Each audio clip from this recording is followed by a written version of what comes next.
which is fully ensconced in Roman Catholicism. Now, when I became a Seventh-day Adventist, just before that, I sat in the church once and I prayed to the host, as a good Catholic does, and I realized I was praying to a dead body. And I said, Lord, what am I going to do here? I'm talking to you and you're dead. That's what I said. Eventually I got angry and I said, but you never answer me. So that's it. I'm going back to atheism. And I made the biggest mistake, or the greatest thing I ever did in my life, when I said, if you exist, show me. And he did. The ancient Babylonian religion, Kabbalism, Gnosticism, Knights Templars, Rosicrucian, Freemasonry. According to Gary H. Carr, Freemasonry controls Marxism, American, European secret societies, all political societies, international banking, and the World Council of Churches. Oh, that's a mouthful. Now, who are they? And why Freemasonry? That's what he says, not me. That's what he says. So if we sum it up, the Babylonian religion is maintained in Kabbalism. Do you know that the Kabbalah treads on Jesus Christ and removes him as the deity of life and says the most despicable things about them? I have the Kabbalah. I know what it says. So, according to Eliphas Levi, another high Mason, the Gnostics founded by Simon Magus, who according to Eliphas Levi became sorcerer to Nero. What a bomber of a statement. Here, in an occult source, and I read in the spirit of prophecy, that Simon Magus went to Rome and influenced Nero. Nowhere else in history is that recorded, except there and in the spirit of prophecy. Wow, what a gift we have. What a gift we have. And today, he's still the sorcerer to Nero. The Templars, the Rosicrucians, the Jesuits, they're just descendants of this system. And where does Freemasonry fit in? Well, we have to go back, because this is where we are led by the spirit of prophecy.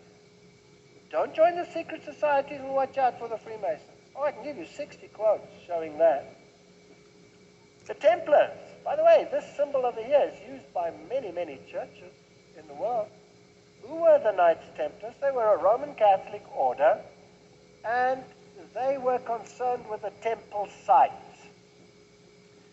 And one day they were caught up because it came to light that they served a god called Baphomet, a bisexual androgenic god.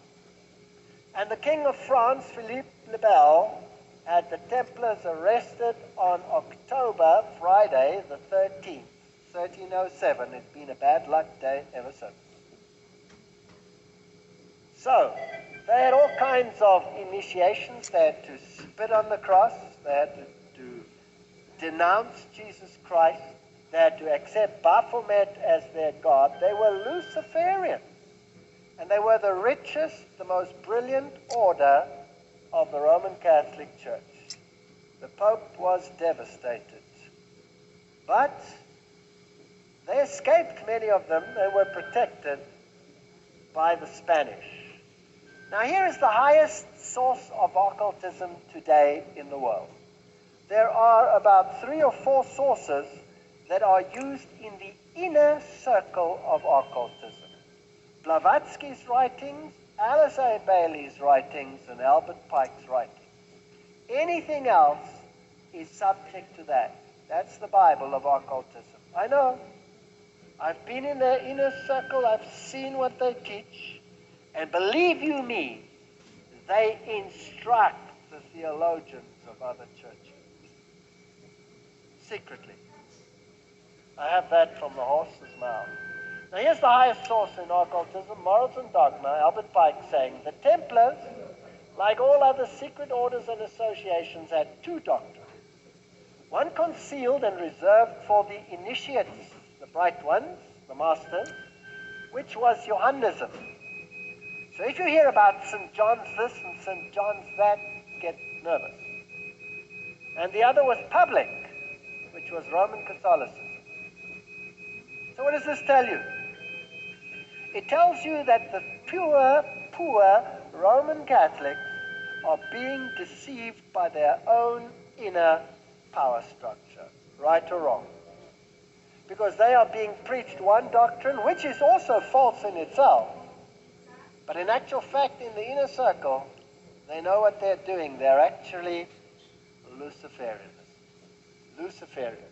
And Johansenism, if you hear about relics of John the Baptist and where they are, then you get nervous. And you know that they're part of the inner occult circle. For example, Umayyad Mosque in Syria has the head, so-called, of John the Baptist. It's also the mosque that the Pope first visited to make peace with Islam. They're linked. So these two doctrines. So I followed the footsteps and I went to the Notre Dame in the Vatican. This is in Jerusalem. After all, the Knights Templars were subject to Jerusalem. That's where they had their office. So fine research in the Seventh-day Adventist atmospheres. The Spirit of Prophecy is a writing by Ellen G. White. And then Ellen G. White has some things that also must be exposed. So gather information broadly, but make decisions cautiously. Because true church is not in a lecture hall. It's in a home where men are admitting their faults. And the communion, the host, as he was saying, the communion is actually a unifying mystical spiritual factor in our lives that has been forgotten, ignored, and then put into other people's hands and powers. So remember that when Jesus was a boy, 10 men would meet every morning just to pray to bless the world. And the first seasons of the home gatherings, the family men would meet, and the first rule of meeting is admit your faults to one another. That's the first rule of meeting. Before baptism, you admit your faults and renounce bad spirits. Before you go into prayer, you admit your faults and you renounce bad spirits. Before you go into worship or even study, when you come together, the wise elders among you say, how is your heart troubled? What's on your heart? How are we misbehaving? What kind of bad spirits are still fooling around with you? When you're saved, you do not get free from all troubling spirits. 2 Corinthians 12. Paul, the super rabbi, declares that there is a troubling bad spirit that still remains in my atmosphere, and it's for a benefit, so I can be humble and tell my friends, hey, here's the area where I'm weak. I didn't get to become Jesus.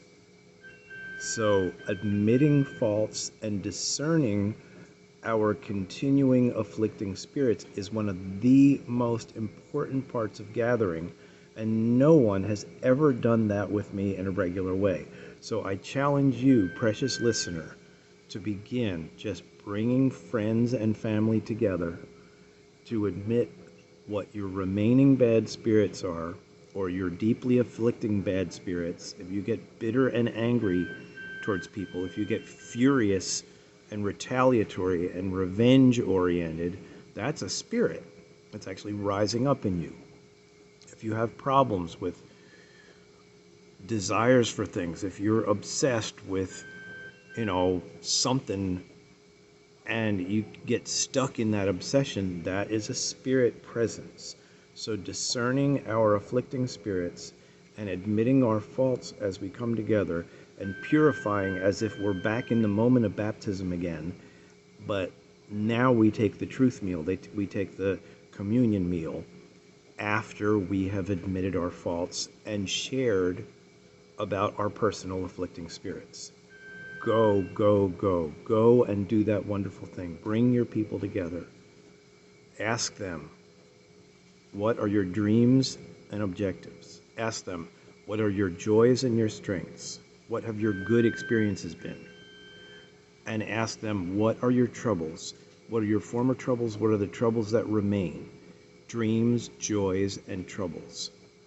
If your people really do their homework and share with one another, you are actually starting the work of what you might call the family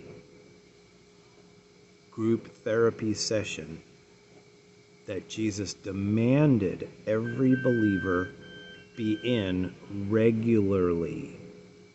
And they never did that for me as a child. Now we rise up and do these things in this time of world evil rising up.